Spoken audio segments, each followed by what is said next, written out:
this is Kev from Wonderland. We're back with our seed series. We'd like to thank you so much for attending. We'd like to thank Shango Loss and Shaping Fire, our sponsor. And we'd really like to thank the I would call it the audience, but it's all the people that have been involved in this, and that what we wanted to do was drive this attention to the craft seed industry and to highlight the breeders and to show their work and talk about what they did. And we ended up getting a tremendous amount of action on the internet, and all these breeders had a huge amount of people that contacted them and started to communicate. And so we're really, really happy that it worked out the way we wanted it to, because you have to build an industry, and our industry is already existing, which is unique. It's the only industry in the world that's ever going to go through what it's gone through. An industry of this size that is going to be trying to contain and shape. But we've built it ourselves from these blocks already, and it's trying to take the blocks and make sure that they get preserved so that the industry moves forward from that direction. Otherwise, what you have is a commercialization of an industry and not really a diversification of an industry. And I think that there's room. I know there's room. In every other industry there is. There's craft and commercial. And we're just trying to say, who are these craft participants, and how does one contact them, and how does one become aware of them? And so today we have a couple people coming in, but we have Danielle from Sohum Seeds, and it's a privilege to have her here because her company that she's been involved with is very highly esteemed for a number of reasons. And she's been involved in business for a number of years, and I'm gonna usually, like I said, drop off this, and I'm gonna let her get into it herself because I'll let her cover her own stuff. But like I said, it's a privilege and a pleasure to have these really good, high quality seed artisans at the event, and I'm so grateful that they came in and participated, and I'm so grateful that you've been here. This is the 5th of the 5 events, so it's been really awesome. So without any further ado, Danielle from Sohum Seeds. Man. Thank you. Hi, my name is Danielle from Sohum Seeds, and actually I wanted to say a big thank you to Wonderland Nursery for putting on the event for all the breeders. It's really awesome to see where different events go and sort of focuses on different aspects of the industry, and so having something based specifically for breeders and seed breeders and genetics, it's an awesome event to attend. But yeah, so we have been a seed breeder. Well, actually, our founder was he was breeding for 30 plus years. And say who that is, so people understand who you're from. Yeah, Lawrence Ringo. He was been breeding since I want to say the 80s or 70s. I haven't read the full articles as far as the whole aspect of the exact time frame anyway. But yeah, so he's been breeding in southern Humboldt, and about 2009, I believe it was, he started the first seed company, and since then it has evolved to Southern Humboldt Seed Collective, and that's what we've been for the last 8 years. Mm-hmm. Yeah, because we've been dealing with you. We carried your products at the dispensary. Probably, like I said, about 8 years ago, we all started to work when Ringo started to release all his first CBD lines, and then you had some really good, you had good THC lines too, though. So you had a good diversity in your lines, and I think you still do. Yeah, I mean, some of the original THC genetics were like the Blue Angel and Hula Buddha, and even the Cheezel, who did the Ringo Sour, OG Ringo, a wide spectrum of THC genetics. Since he has passed away in 2014, a lot of our focus has been on stabilizing the CBD genetics that we have, but right now we're going to be angling that a little bit more to get the THC genetics back up to sort of where we were a few years back, and start expanding our database a lot more. Yeah, no, you guys, to me, you're probably one of the largest sources of CBD genes. It seems like most people come because Ringo had done a lot of work, and if you take a look at the internet, you take a look at Instagram, you see a tremendous amount of Harle-Tsu hybrids, all coming out of Europe. Absolutely, yeah, absolutely. We've been seeing a lot of them, a lot of crosses, and that's all like how it is. Even with the original Sour Tsunami, which is what Lawrence started with that's what he found to have the CBD potencies in it. With that genetic, we took that genetic and crossed it to other known high CBD strains, and so it's like just a mixture of genetics from all different kind of people that have been breeding them, and taking the known higher CBDs to other known higher CBDs and the different crosses that you can come up with. And I think a lot of breeders work with other breeders' work. Yeah, oh, yeah, Absolutely. with all that, yeah, you have to. It's too. I think it's too big a picture. It's too big to be an island all to yourself. Oh yeah. And so you have to share skills, and you have to work collaboratively. I just did a cool matter of fact for Shaping Fire. We just did a podcast on the history of CBD, and we did it on because I knew Lawrence. It's funny because everybody else called him Ringo, but when I met him, he was Lawrence. Yep. And Lawrence is an East Coast name. Excuse me, I'm gonna get choking on something. So Lawrence is an East Coast name. And so to me, it was like natural to call him Lawrence. He laughed because even when up until he passed away, he was like, "You're the only guy that calls me Lawrence." But Lawrence, he and I were working together in a similar situation where we were involved in projects involving Samantha Miller as this hub that we were working through. So he and I got to meet each other, Kat, and the boys, and you two, all around that same time period, and we just gave the history on that about what was going on and how we had done all this work and how these are the strains that had moved through, because it's fascinating how a foundation begins and all this stuff works. Oh yeah. You guys are still in the same spot? You still Sohum location?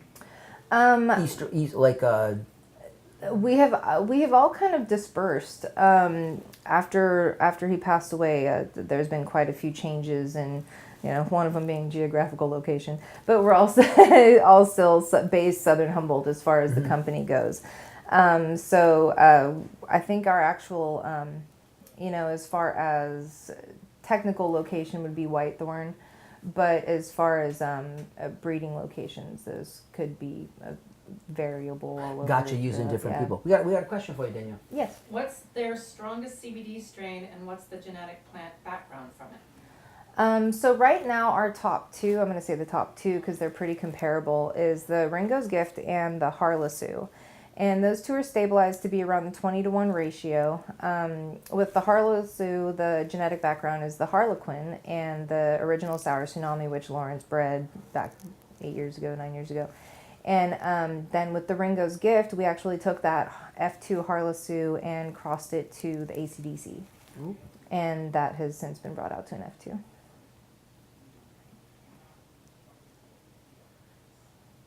Yeah, no, I was just thinking about that. Yeah, because the Harle-Tsu lines was so well received. The number of hybrids off of that stuff's amazing. We just watched it take off. There's only so many lines that anybody worked, and then really nobody's really creating anything new. They just took the work that Lawrence did and basically sprung board from that. I don't see a lot of new stock. I see the stuff that he worked, and then males sifted from that, tapped into other stuff. But at least definitely, yeah. You know what I mean? And then from wherever you guys have taken it, and then I'm sure there's going to be new directions. But it was funny. There was a CBD explosion. There was only a few CBD strains that were CBD Dom, and then within a year there was probably 80, 90 of them exploded, and then all of a sudden it just kind of recollapsed because nobody knows necessarily how to work with the markets. Yeah, there's definitely. I mean, the market for CBD is definitely not the same as for THC, and this is. I hate to put it this way, but the difference with the medical and recreational, and there's sort of a large debate about that. I was actually just talking about it. Everybody believes that cannabis period is medicinal, and so if for the terms of this interview, I might refer to it as medical and recreational. Yeah, because it makes it easy. And just to clarify the difference, when you're working with somebody who's trying to treat a debilitating illness, that's what I refer to as the medical versus, recreational. Somebody coming home after a hard day's work, and so it. With that, I completely lost my train of thought where I was going with that.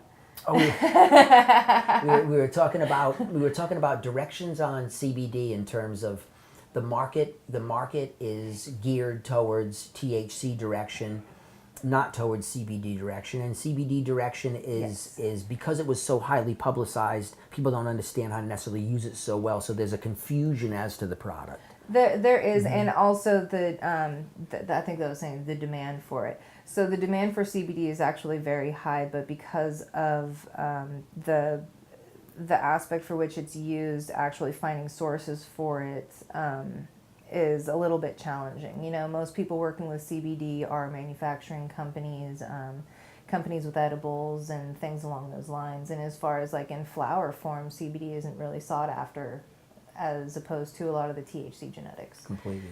And so that's it is sort of an interesting world to be in, as far as with our company right now being so CBD based. It's a little bit more of a struggle as far as especially certain areas of California. Totally. You know, like we've been hearing so much right now that Southern California has such a lack of CBD genetics, but at the same time, you know, it's really hard to get into clubs down there as far as people being able to, you know, wanting to they're more vertical and things like that. You got a question too. Oh, Well, it's related awesome. to what you're talking about. Yeah. It says, what's the future looking like for CBD and CBD lines? So we kind of talk into that. Yeah. I think there's a huge demand, and I think that is going to continue to escalate. Without a doubt. It's just who's going to control it. Yeah, Who controls that market, because it's a demand market more than a choice market. And so for people who are medically situated, it's kind of like we always use the airport as an example, where once they got you in the airport, they're going to get you for $11 for a hamburger. And so same thing with that. So where do you want to have a store? No, you got another one too. You got another question.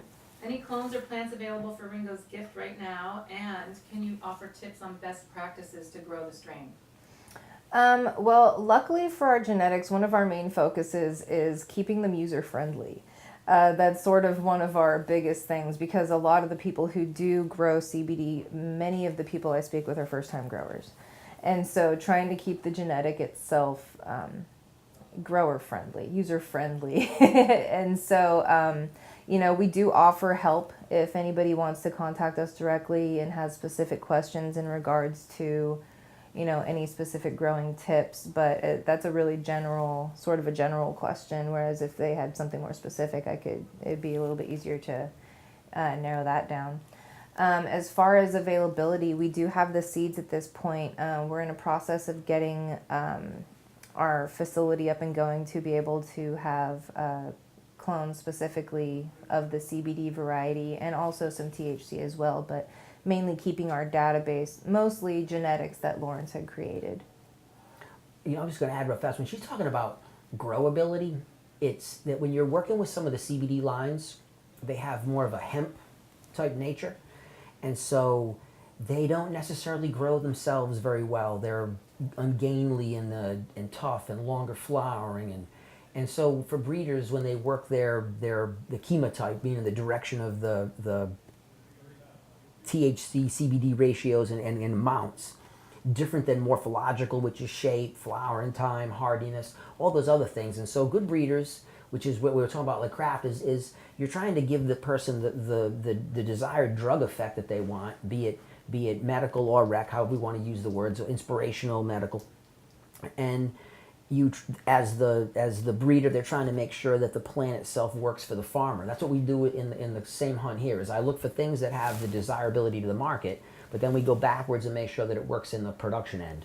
Does this cut work here? And if not, then we have to go through bigger populations. But good breeders work on that, and they start to neck it out to where you start to get plants that are going to give you a solid body, stuff that's cultivatable, and then quality. And that's why that they're, like, be honest, that, you know, you guys clean up in terms of people historically in Humboldt. When they went CBD genetics, it's always through you've gone, and then even through some of the THC stuff. But for a while, you had less production of it because your CBD push was so hard. Yeah, we've been working so hard on the CBD. It just mainly after that, 2012, Harle-Tsu winning the highest CBD flower, because it was over that 20-to-1 ratio. Oh yeah. You know, after that sort of victory, it was really, really important that we could stabilize that 20-to-1.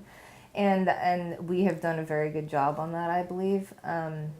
And also, you know, what you're saying as far as some of the CBD genetics, you know, I think one of the best examples is AC/DC, as far as being sort of a difficult plant to grow. Fragile. You know, in a windstorm and the whole thing's just gone.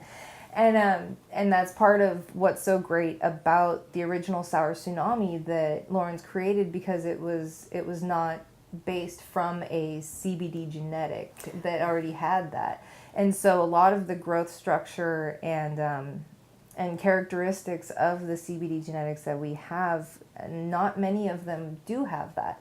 Not many of them are the weaker base, but we did cross with the ACDC to try and get the characteristics of that plant also, as well as to try and help stabilize the 20-to-1. And in doing that and crossing it with the Harle-Tsu, we were able to make it sturdier and still have some of those ACDC characteristics. Yeah, outdoor bodies. Yeah. Yeah, the problem is that so much stock is done indoor, which doesn't necessarily mean it's a bad thing.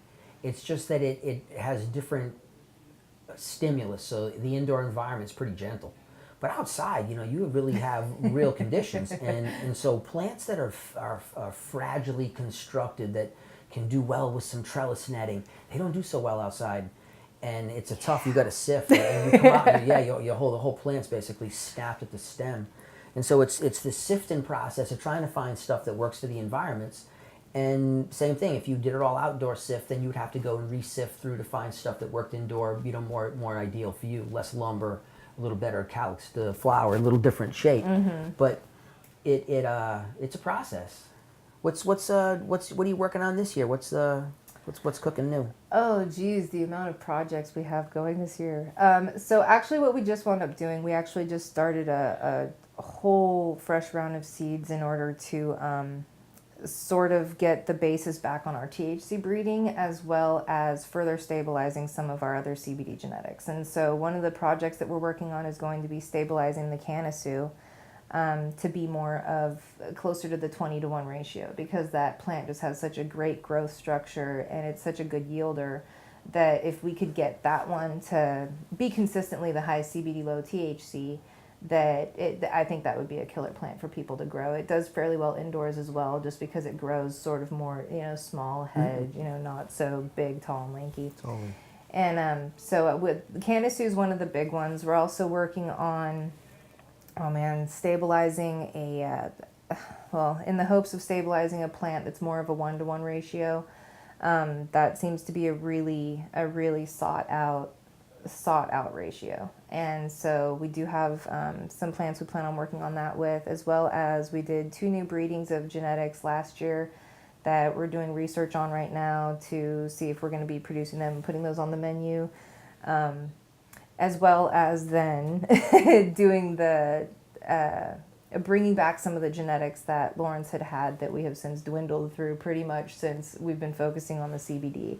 And so I know right now, one of the main ones that I want to focus on is the Hula Buddha.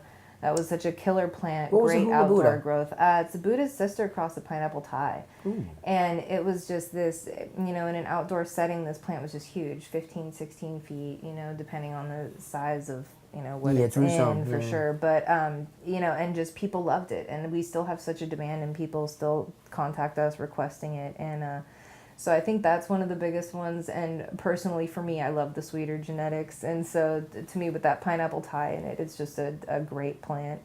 The average potency, probably around 20-22% THC, but just a killer plant overall, good yielder. Totally resistant. Mm-hmm. And because everything, all the fuel DOMs and the earth DOMs are they're so from dry climates that when you get them into wetter parts of California, you end up having to fight them. Yeah. Interesting. I like the pine. I like all of those. The fact that it's all coming back, the extraction. Well, everything was lost for a while based off of just some dominant markets, but with the extraction industry that came back, it started to bring back the hunt for terp-rich strains to be used in all these different forms, and it started bringing it back, which makes the flower better too. You know what I mean? So it's neat to see the chase. Yeah. Interesting. Yeah, one of the big things that I personally am working on, and I'm really hoping to see it through to fruition, is we want to be getting into touch. I actually have a few lines out right now, and hopefully going to be getting some guidance from doctors specifically for some of our CBD genetics, as far as because I think with the CBD, so many people right now are based on the potencies. Yeah, not and the ratio. Potencies and ratios, and without taking too much consideration into the terpenoids and the other things that come into play. And so I've been really trying to get my feelers out and reach out for a doctor with that knowledge as far as, you know, breeding for ailment specific, you know, I guess how you would say that, ailment specific breeding. Yeah. And so being able to find out, you know, what kind of characteristics are they looking for certain diseases, and taking that information and then being able to direct some of our breeding specifically to that. Because, I mean, really the way I kind of think about it is one day, you know, we might walk into a pharmacy and see, like, you know, a little bottle of 3-to-1, you know, 3-to-1 aspirin right next to aspirin, you know, 3-to-1 cannatonic right next to, you know, ibuprofen. And so when you think about that, you know, just the different things that come into play, so that kind of feeds into the question too as to where I see the CBD world, you know, down the road. I think a lot of it can come into play like that, and definitely a certain genetics can be used for certain things in the medical world. And Oh, completely. And so I want to start sort of focusing our breeding on that, you know, disease-specific breeding pretty much, if you want to call it that, but then also still having so much of our THC database and bringing back a lot of the genetics that haven't been on our menu in a while. Gotcha. You're still holding them informed. You just haven't been doing the work yet. yet. No, we still have them. Yeah. Fascinating. Yeah, you had a massive library at one time. I remember when Lawrence passed away, I got a whole bunch of the CBD Genetics to kick out, and we still have a bunch of it to this day that we're still passing out. Nice. Yeah, I know. What you guys have, the Swiss-Su. We had a Swiss-Su. We got a Swiss-Su from him. There was really no cuts that he was it was only seeds he was releasing at the time, and we had like the original Harlequin from Louder was out, and we had the cannatonics that Dreddy Aaron and I sifted up out of the shop, but they were all the flavor wasn't there, so you weren't able to get an attraction to people and they needed you needed the terps to draw the people in. Yeah. So I said to Lawrence, I said, dude, hook me up with something you got that is going to be, you know, CBD Dom, but attractive. And he gave me that Swiss-Su that had that really nice, rich tangerine flavor to it. And it was a good 15-to-1. Yep. And so it was like the first one that was probably like one of the first clones we were able to start kicking out in quantity. And we started spitting it out. And then the number of people that used that in lines as one of the progenitors, where they got seeds from you guys and then went back into that. Yeah. And then all the other clones that he gave us, they went back into. I mean, it's incredible the work that was done out of it. Yeah, Phenomenal. when right as Lawrence got sick was actually when we were just starting to get the clone operation underway, and that was one of the big projects that actually wound up being sort of me and Levi, his oldest son, who took on keeping the facility around and trying to keep the genetics preserved, I guess. And yeah, so it's been 3 years in the working, and now so with the county coming into play with all of Prop 64 and getting all these licenses and permits, so we're really excited about what we'll be able to do down there. Nice, good, as far good. as being able to house the genetics and keep one of the big things we're wanting to do is keep the males and females, moms and dads. Yeah, you need them. You know, and so you had a question too. Oh yeah. So we've got, my father is battling cancer, so he doesn't want anything that's really narcotic. He wants one that calms his nerves, eases his stomach, and gives him all of a good feel. Any suggestions? The biggest suggestion and I feel actually kind of bad saying this, but the biggest thing is we are not doctors, and that's something that I feel horrible saying, because I know a lot of people do come with serious health inquiries, and so I mean that is one of the biggest things that I say is we're not doctors. But as far as, I mean, a suggestion for somebody with cancer that they're having all these different ailments that they're wanting to treat, I mean, or different, side effects of it and all of that. So much of your body comes into play with it. And so, depending on if you have a tolerance to any type of cannabinoid or even terpenoid or anything, all of those things can come into play. So my biggest suggestion would obviously be to speak with a doctor, but I mean, as far as, just some of the things that we've been hearing around here, the different ratios, 4-to-1, 3-to-1, all of these different things can come into play and be a benefit if you're not wanting to get any type of super stony side effect, then you would want to try and help with, you want to try and do that with a higher CBD genetic. But then at the same time, that's probably not going to actually assist with anything as far as the killing of cancer cells. And so, it's kind of a hard question. She's looking for more just a sensational wellness, and so none of us are doctors, but the how do you use cannabis, right? I don't need to be a doctor to know this one. So the main point is that you're gonna have to get a log. So first thing, if this is a daughter for a father or a son for a mother, whatever this is, get a log, get a journal, and what you're gonna do is you're gonna take a look and get some cannabis, and you're gonna find out the things that are attractive to this person smell wise. And if you could procure, say, 5 or 6 different strains and bring them in and let them smell, whatever's going to be attractive to them scent-wise is going to be a good indicator that their body's receptive to that. And then what you want to do is you want to get you a digital scale that you can weigh drugs with. And you're going to start to figure out what is titration, what is a dose. Because the reason why people get too high is because they smoke too damn much. And if you were to consume less, you would not be that high. And the problem is that nobody knows how much less is. And so I do this with elderly people where I'm like, look, what you need some THC so you can get some food and some pain relief. And so we just need to figure out how much is too much. And so I'll sit down with somebody, I can have them come over to my house and we'll sit down with the vaporizer and I'll weigh it out to where we're figuring out how much it is. And then I transfer that into basically a piece of something that they can understand, like the head of a pin, the size of an aspirin. And it lets them get a base idea, and it starts to let them have this feel, because this isn't like regular medicine where we give you a dose that holds a level the whole time. That's why doctors have a hard time with cannabis, because it spikes in its usage. You use it, you get this incredible concentration, then it diminishes. And so edibles hold you at a more stable line, but edibles affect you incredibly internally on a different level. So the efficacy of an edible is a lot greater than that of a smoke. So you can dial in the smoke a little better, I think, because of the small quantity. And you would have someone get a little pocket vaporizer for your dad, and you would use this material and weigh it out and find out which one of these is working. And it's trial and error, and you write it down and you figure out what it is and what's the dosages and what they liked and didn't like, and you can trial and error it, because that's how people did this since the dawn of time. Every single substance that's a plant that you eat was figured out this way. Science didn't figure it out. Humans figured it out through trial and error. And then science said, hey, we use it, and then they studied it.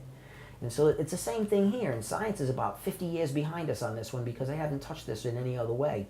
And so they're going to synthesize products to use, but you can figure this out pretty simply. But the main point is, if you don't want your dad to get lit up, bring the dosage amount down. You got to go get you a scale that can go like, 0.1, 0.01, tenth of a gram, hundredth of a gram. And now we can start to weigh out small quantities that we can vaporize and start to find, but it's the terpenoid, like she was saying. It means it's the smell component, and that's a huge thing, and people don't really realize it when they're not related to cannabis. And when you're in cannabis, you understand it's the value of cannabis. It's what makes cannabis move as a product. It's what makes people want to attract to it. It's a massive thing. It's real. And so when you can get the person to kind of go that route, then you can start to dial it in a little bit, and then through some trial and error, but never go more, always go less. Go as little as dose as possible. Start with the smallest as small amount. as you can try, and then just weigh and go, and pretty soon you'll find the right level, and you'll say, I got you. For me, I found out years ago it was like 0.3 of a gram is what I needed to get like high. If I wanted my body to get an effect, I needed 0.3 of a gram. And if I had 0.3 of a gram, I was able to get an effect that I needed. So it allowed me to just determine, because I weighed it out over a period of time, so I was kind of curious. And so I use the same process for all the people I mess around with, and it helps them tremendously, because ultimately they're trying to get an effect. We're not trying to solve a problem as much as we're trying to just help with the problem. Their bigger issue is they have cancer. Cannabis can cure cancer, but how about if we just give them some better appetite and some pain relief and a little better rest? And then we can work on curing cancer. So I hope that answers the question, but like I said, none of us are med people. If I can just throw one thing in there as well, I would say one of the biggest things too is making sure you know exactly what it is that you have.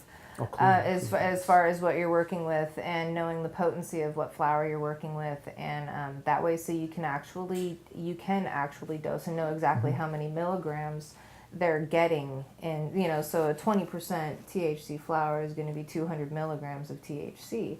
So you can take that math and actually know, per gram. And so you would actually know the math of how many, you know, exactly how many milligrams you're getting at one point and giving at one point and finding a happy balance. I mean, I would really think a good mixture of some THC and CBD, depending on what flowers they are and things like that. Or different products too. Ratios, yeah. Because you can use, we can throw the THC at you and stimulate you, but I can hit you with CBD next to bring that THC down. It's kind of like a break. So if I over accelerate your high, I can use CBD to kind of bring it back. I can add CBD in the beginning so that you don't get as high. It's just trying to balance it, and that's just a learning process that you're going to figure out yourself. But like she said, that was so important was, and it's an assumption I'm making because I'm sitting here in a clean lab.